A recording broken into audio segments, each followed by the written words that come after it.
కడాన తిరుమల లడ్డు కూడా నాసి రకం. నాకైతే ఆశ్చర్యం వేస్తుంది. ఎన్ని కంప్లైంట్ చేసినా కడాన వెంకటేశ్వర స్వామి పవిత్రతను దెబ్బతీశారు. ఎన్నోసార్లు చెప్పాం. అక్కడ ఎంత దుర్మార్గంగా ప్రయత్నం చేశారంటే అంత దుర్మార్గంగా ప్రవర్తించారు. కడాన అన్న దానంలో క్వాలిటీ ఆఫ్ ఫుడ్ లేకుండా చేశారు. దేవుని దగ్గర పెట్టే ప్రసాదం అపవిత్రం చేసే విధంగా ఓసారి బాధేస్తుంది. నాసి రకమైన ఇంగ్రీడియంట్సే కాకుండా ఎనిమల్ ఫ్యాట్ కూడా వాడారని. ఏది గీకు బదులు ఈరోజు స్వచ్ఛమైన గీ తెమన్నాం, ప్రక్షాళన చేయమన్నాం. నాణ్యత పెరిగింది, ఇంకా కూడా నాణ్యత పెంచుతాం. అల్టిమేట్గా వెంకటేశ్వర స్వామి మన రాష్ట్రంలో ఉండడం మనందరి అదృష్టం. ప్రపంచం అంతా మన దగ్గరికి వచ్చే పరిస్థితికి వచ్చారు. అలాంటప్పుడు వెంకటేశ్వర స్వామి పవిత్రతను కాపాడుకోవాల్సిన బాధ్యత మనందరిపైన ఉంది. ఇది కూడా చేస్తామని చెప్పి కూడా నేను మీకు తెలియజేస్తున్నా. నేను వెంకటేశ్వర స్వామిని నమ్ముతున్నాను, మీరు కూడా వెంకటేశ్వర స్వామి భక్తుడని చెప్తారు కాబట్టి రండి ప్రమాణ స్వీకారం. నేను చేయటానికి సిద్ధంగా ఉన్నా. వెంకటేశ్వర స్వామి పాదాల చెంత ప్రమాణం చేస్తాను. నేను నా కుటుంబంతో సహా వచ్చేస్తాను.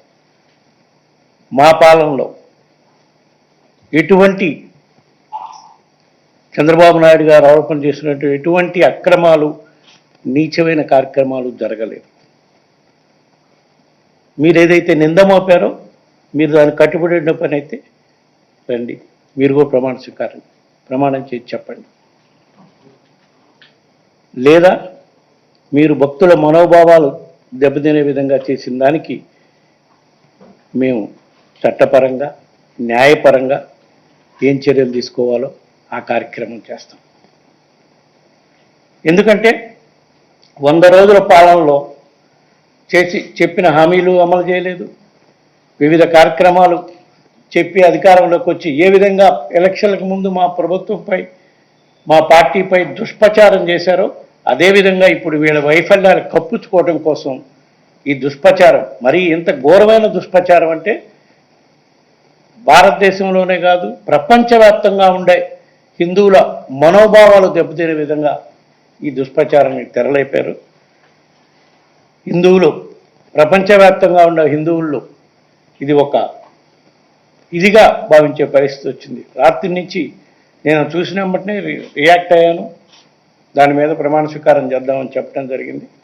ఇప్పుడు వివరంగా ఏ విధంగా గత 5 సంవత్సరాలు మా పాలనలో స్వామివారి నైవేద్యాలు పెట్టడంలో కానివ్వండి, భక్తులకు ఇచ్చే లడ్డూలు తయారు చేయటంలో కానివ్వండి, ఏ విధంగా నాణ్యతను పాటించాము, ఏ విధంగా 2014 నుంచి 15 వరకు వాళ్ళు చేయని కార్యక్రమాలు కూడా మేము 2019 నుంచి 24 వరకు చేశాము, కొన్ని వివరాలు మీకు తెలియజేయడం కోసం ఈరోజు ఈ ప్రెస్ కాన్ఫరెన్స్ ద్వారా చెప్పడం జరుగుతుంది.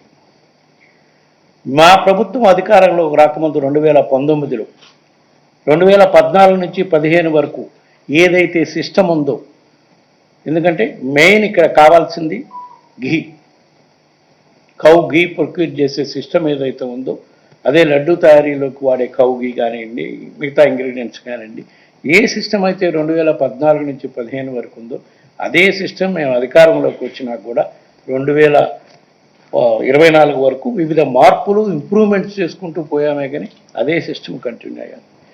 మా ప్రభుత్వం రాకముందు ఎవరైతే ఈఓగా ఉన్నారో అక్కడ అనిల్ సింగార్ గారు, ఆయనే మా ప్రభుత్వం వచ్చినా కూడా 1.5 year ఈఓగా ఉన్నాడు. ఇంకా మేము భక్తులకు మెరుగైన సౌకర్యాలు చేయటం కోసం, పవిత్రతను కాపాడుకోవటం కోసం ఎన్ని మెరుగైన కార్యక్రమాలు చేశాము అంటే ఇందులో 2 భాగాలు ఆయన నిన్న మోపిన నెపంలో, ఒకటి స్వామివారికి సమర్పించే నైవేద్యంలో కల్తీ కార్యక్రమాలు జరుగుతున్నాయి అని చెప్పి నెపం మోపారు. స్వామివారికి సమర్పించే నైవేద్యం సుమారుగా రోజుకి 5 నుంచి 7 సార్లు ఏదో నైవేద్యాలు సమర్పించేదానికి ఉంటుంది. దానికి ఎవ్రీ డే 60 kgs ఆఫ్ ఘీ అవసరం ఉంటుంది.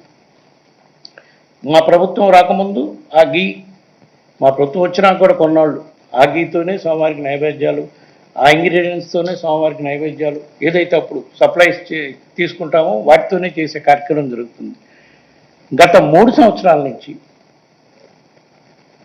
మేము ఇంకా 2 అడుగులు ముందుకు వెళ్ళి స్వామివారికి సమర్పించే నైవేద్యానికి ఘీ కానివ్వండి, వాడే ఇంగ్రీడియంట్స్ కానివ్వండి, అంటే రైసు, డాలు, ఇవన్నీ వాటెవర్, అంటే వివిధ రకాల నైవేద్యాలు సమర్పిస్తుంటారు స్వామివారికి. పొంగలు, పాయసం, రకరకాలుగా పులిహార సంబంధించిన ఐటమ్స్ అన్నీ కూడా స్వామివారికి సమర్పించే నైవేద్యంలో వాడే ఐటమ్స్, ఇంగ్రీడియంట్స్ అన్నీ కూడా మామూలుగా మార్కెట్ నుంచి కొంటే ఆ మార్కెట్లో దొరికే ఐటమ్స్ అన్నీ కూడా మామూలుగా పండించి ఎరువులు, పురుగు మందులు వాడిన పదార్థాలతో పండిస్తారు.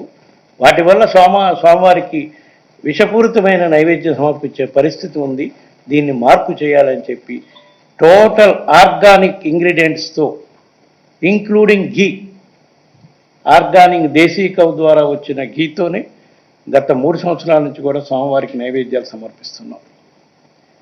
దానికి ఎగ్జాంపుల్, ఆ స్వామివారికి నైవేద్యాలు సమర్పించే ఘీకి ప్రత్యేకంగా ప్యూర్ దేశీ కౌస్ నుంచి ఘీ తీసే గోశాల రాజస్థాన్లో ఉంది, ఫతేపూర్లో. అక్కడ సుమారుగా 10,000 దేశీ కౌస్ ఉంటాయి. వాళ్ళ దగ్గర నుంచి ఘీ సప్లై తీసుకొని, మేము కొనలేం కాబట్టి, ఎందుకంటే మన దగ్గర టెండర్ సిస్టమ్ ఫాలో కావాలి, కొనలేం కాబట్టి డోనర్స్ సహాయంతో ఎవ్రీ డే 60 kgs ఘీ ఆ రాజస్థాన్ దీని నుంచి ఘీ తీసుకొచ్చి స్వామివారికి నైవేద్యానికి సమర్పించడానికి ఆ ఘీయే వాడుతున్నాం. దానికి కూడా డోనర్ సహాయం. రోజుకి ₹1,00,000 అయింది ఆ ఘీ ఒక్కటే.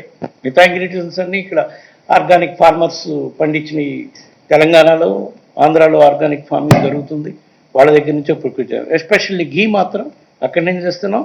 దాన్ని కూడా ఒక డోనర్ సహాయంతో రోజుకి ₹1,00,000, నెలకు 30 లక్షలు. ఇప్పుడు దాకా 3 సంవత్సరాల నుంచి ఆ డోనరు దాదాపు 10 crores దాకా ఈ ఘీతో నైవేద్యం చేయడానికి డొనేట్ చేస్తున్నాడు.